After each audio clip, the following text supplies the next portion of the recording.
Welcome to Aircrew Interview. I'm Mike Young, your host, and this is part 2 of our interview with Brian Sunshine Sinclair. In this episode, he chats about his time on the Hornet, both the Super and the Legacy models, and also the Fighter Pilot podcast. I also want to thank our sponsor, Laco Watches, who were one of the original companies to produce pilot watches for the Luftwaffe during World War II. They produce both A and B dial watches in different sizes to suit all tastes, which adopt the look of times gone by but still satisfied modern demands. You can check out all their models and products via www.laco.d. Thank you.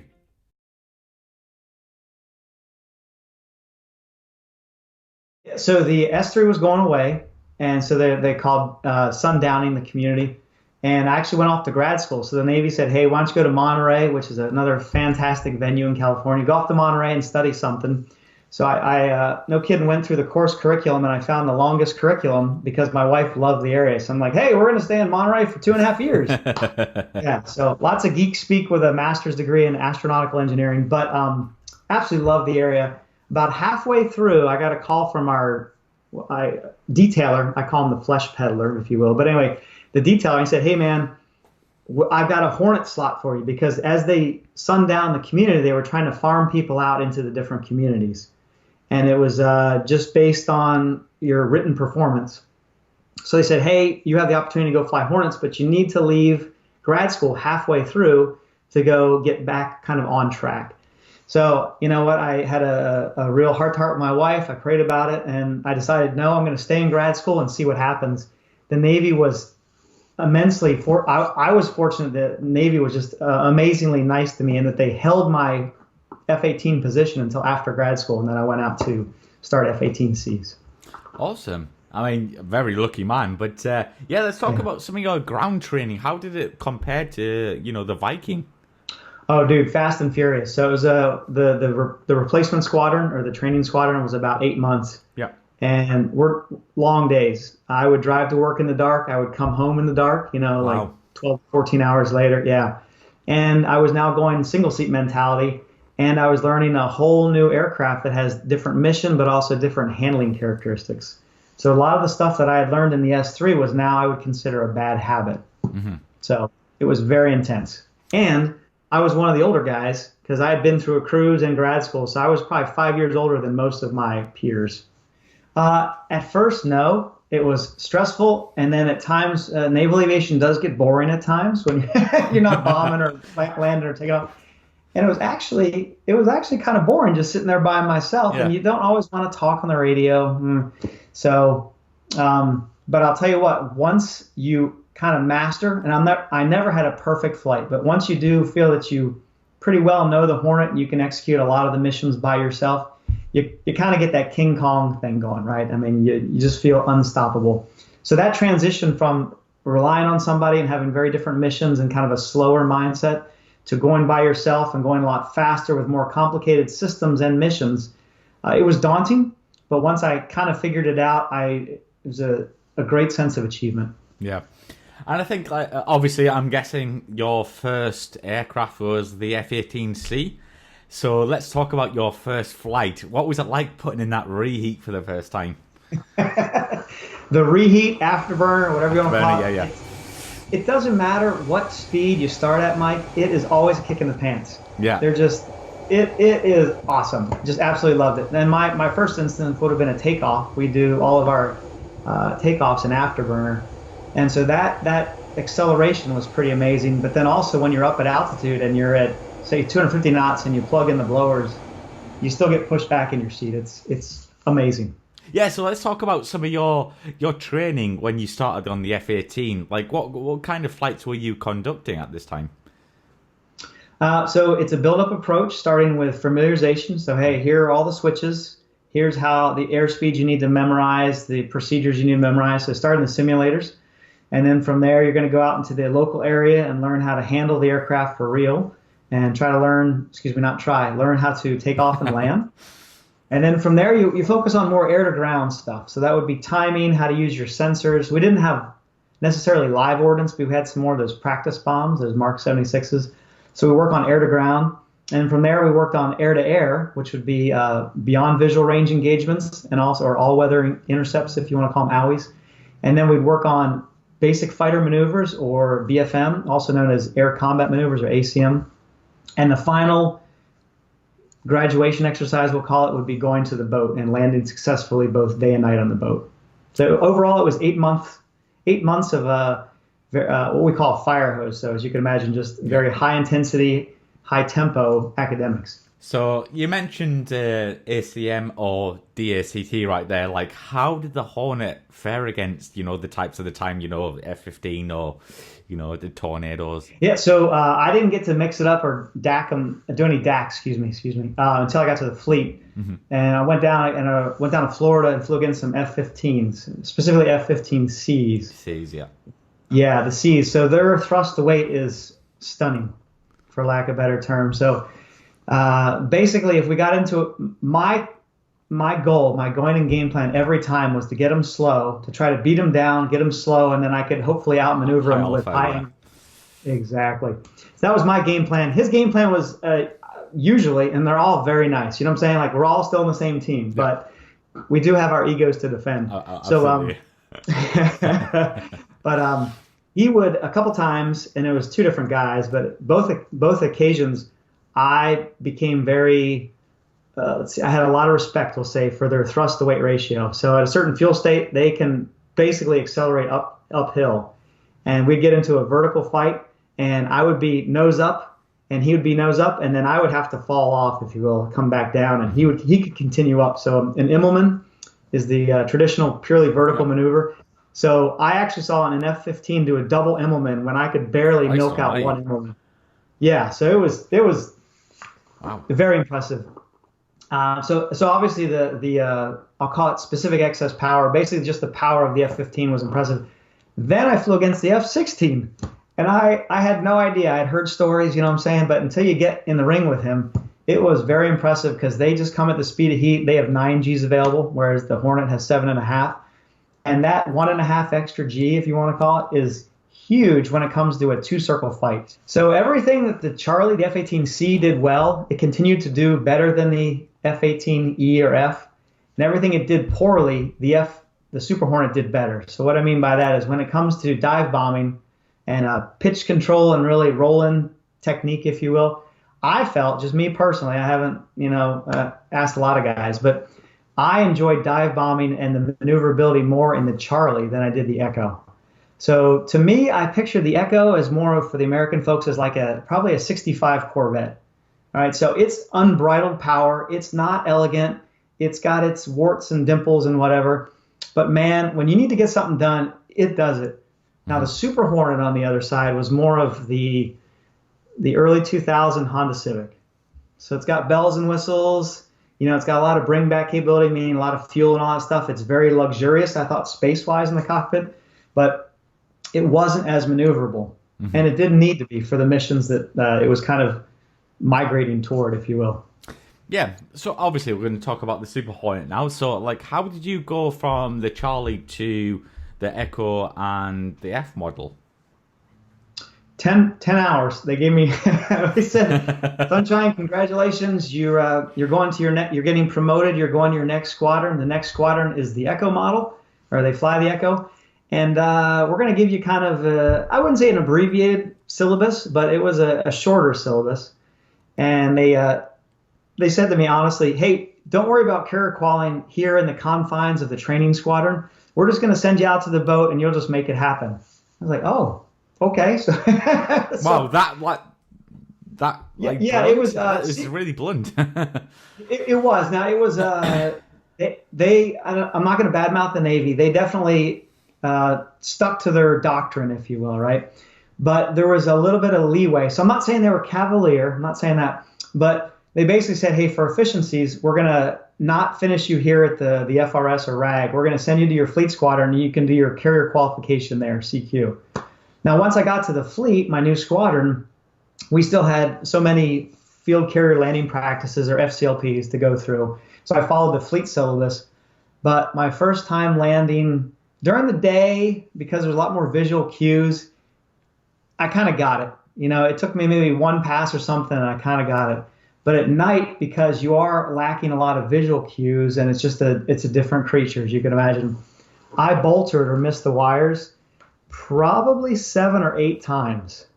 Wow. And yeah, and basically imagine stepping into this new squadron where you're middle management, so you've got JOs, junior officers below you who are supposedly supposed to look up to you. Yep. And here's this brand new guy, and I can't get aboard the carrier at night anyway. So it was an uphill battle, but it did work out. The whole transition was very safe. But honestly, the night CQ, the night carrier qualification, for me, it was pretty intimidating. So the Charlie, kind of going back to the analogy of the 65 Vet versus the 2000 Honda Civic, they had done their homework on human factors. So what I mean by that is the Echo cockpit was just more ergonomic. Yeah. Specifically, it's bigger. I didn't bang my elbows as much. I'm kind of one of the wider guys, I guess you can, hopefully up here, not down low. But, but anyway, just for my girth, we'll say whatever it accommodated. But also, it had a touchscreen display in the middle as opposed to knobs for the upfront control, the UFC versus the UFCD. And no kidding, the radar altimeter, if you can picture the F-18C cockpit, C or D, early A through D, the radar altimeter was always hidden, very, very essential piece of gear, as you can imagine, especially for night flights. It was hidden behind my knee. Wow. So anytime I wanted to draw my attention to the radar altimeter or the radar altimeter bug, the alarm system basically, I had to move my knee and take my scan away from everything going on outside. Wow, focus really? in the cockpit. Yeah, down low. Wow. Fortunately, yeah, so it was a bear. I really did not like the low altitude warning system laws in the Charlie, but they had taken that system since, and in the Echo, they incorporated it into the upfront control display. So you could manipulate the bugs, if you will, or the alerts right in front of you, which for me, right in front of me is directly below the heads-up display. So it was a lot easier. Absolutely, absolutely. So for me, so GE, General Electric, makes the 400, the engine, excuse me, I'm just going to call them engines. And I'll tell you what, I should have bought stock the day that I had my nose gear explode during takeoff, right after I rotated. So after I pulled the nose off the ground, the bearing on the right-hand side, because the nose gear has 2 nose wheels, right? And each wheel has bearings in it. So the bearings basically seized and it exploded, and the shrapnel went down my right engine just after takeoff. So obviously I can't see all this happen except bitching Betty, as we call it, right? The aural tones basically come on the jet, say, engine right, engine right. And I feel this yaw as now the left engine still works, but the right doesn't. And I'm not able to get the power to climb away.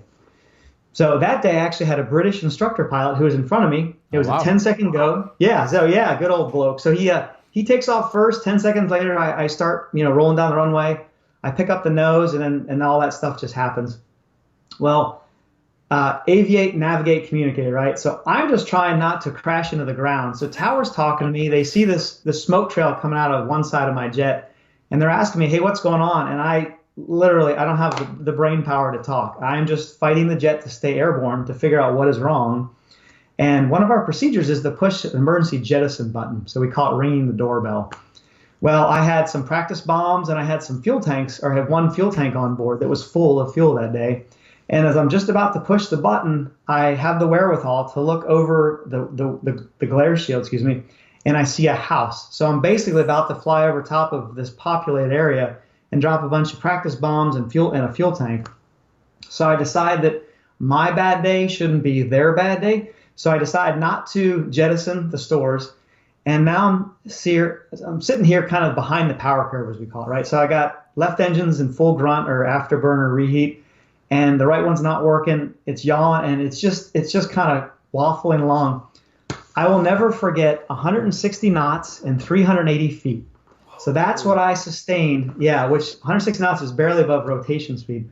I sustained that for what seemed like a long time as I flew over. It wasn't a neighborhood. It was a series of farmhouses out in this El Centro area. But anyway, so I flew over, and I couldn't get the jet above that airspeed or above that altitude. So finally I thought, well, I've already got afterburner on the left. I'm going to start dumping the fuel to try to lighten the load. And so that's when my British instructor flies back around. He joins up at a distance. He's like, hey, Sunshine, what's up? And I'm like, well, I'm just trying to fight the jet right now. So I said to him, but hey, I'll tell you what, can I dump fuel and select afterburner at the same time? He goes, well, I don't know, but I'm going to step away. And he takes a cutaway. I was like, thanks for nothing. Cheers. So, yeah, cheers. Exactly. Good luck with that. So anyway, so basically I alternate between selecting afterburner and dumping fuel. I eventually climb up to 6,000 feet. I get the jet under control, come back in for a trap. So there'll be a short field arrestment. So I drop the hook, take the trap. I crawl out, crash and salvage crews all around me. I look into the intake of the right engine, and no kidding, Mike, I could see daylight. Christ, really? So yeah, so it had absolutely destroyed the right engine enough that although the engine was so reliable, it stayed at idle, and at idle, it still allowed for the electronics of the generator still online, and so a lot of the utilities still worked, which was amazing. But no thrust was to be had that day out of that right engine. So. I think you were lucky bugger that day. Yeah, I agree.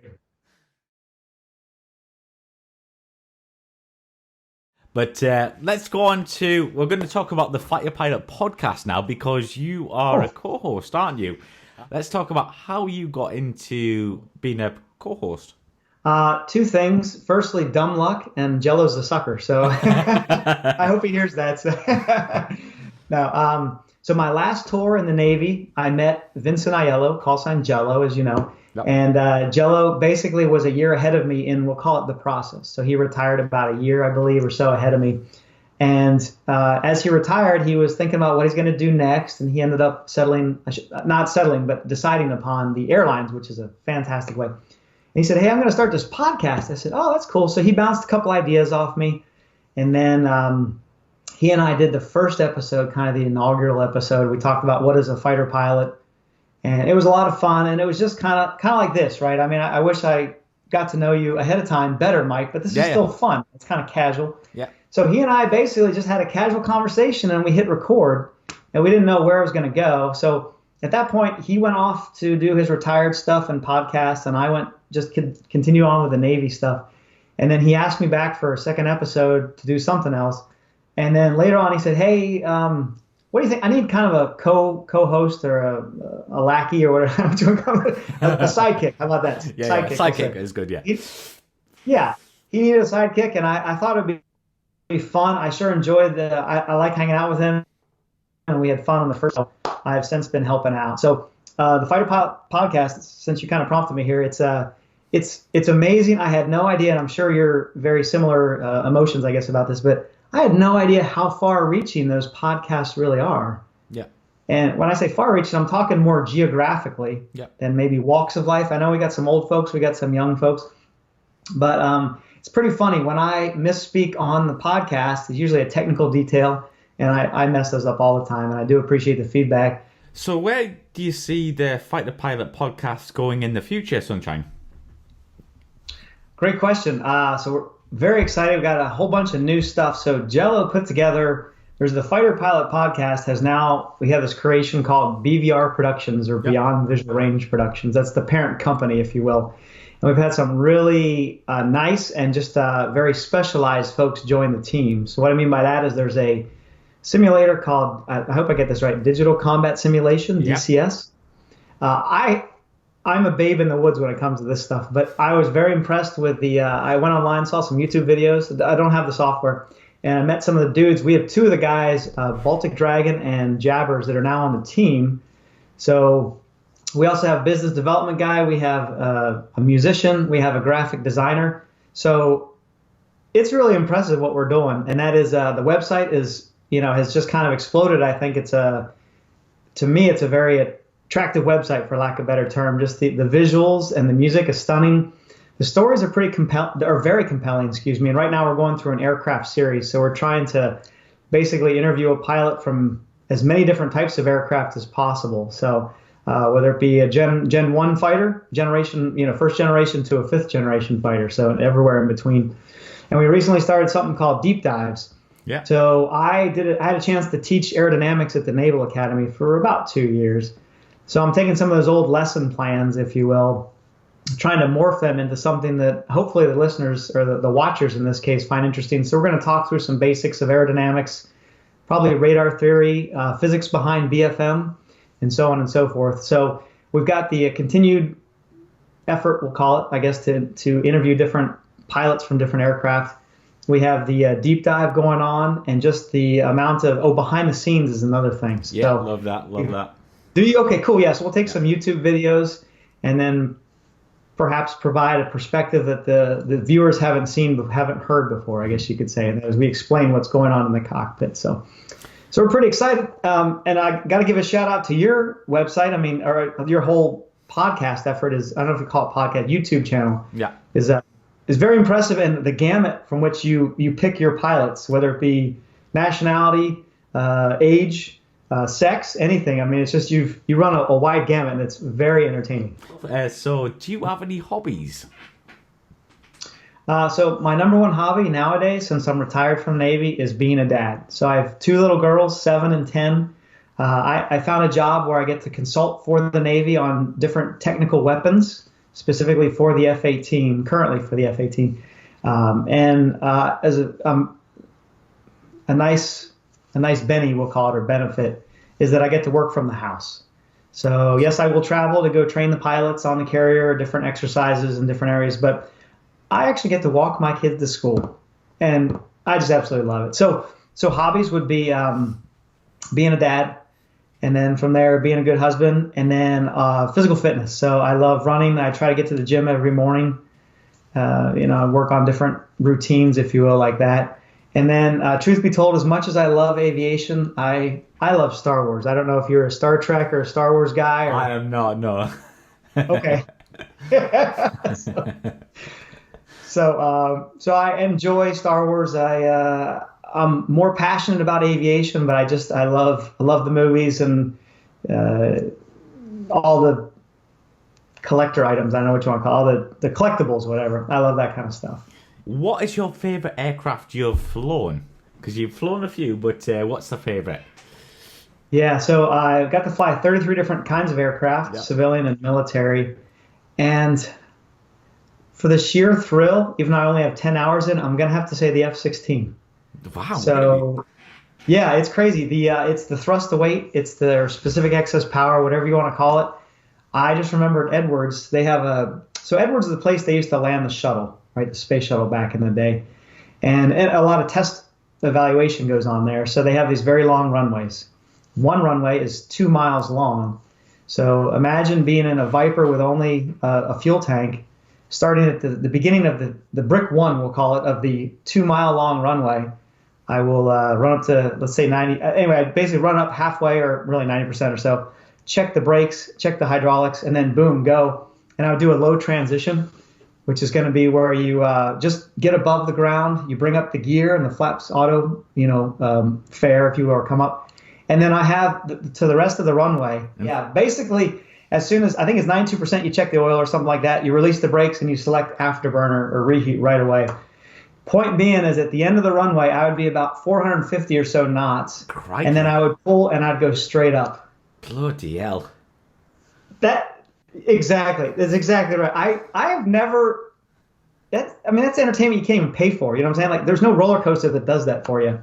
So honestly, the sheer performance of the F-16 is amazing. Not the cockpit, ergonomics, instrumentation, avionics, none of that stuff. Just the sheer power is pretty stunning. So, do you currently fly at the moment?